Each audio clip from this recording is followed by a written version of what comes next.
তোমার পিতাকে আমি মুক্তি দিতে পারি যদি তুমি আমার একটা শর্ত পালন করো।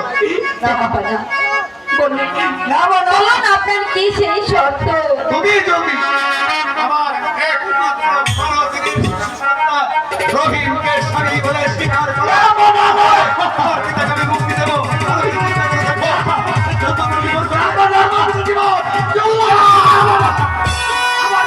প্রাণের জন্য তুই নিজের পায়ে নিজে কুড়াল মারিস না।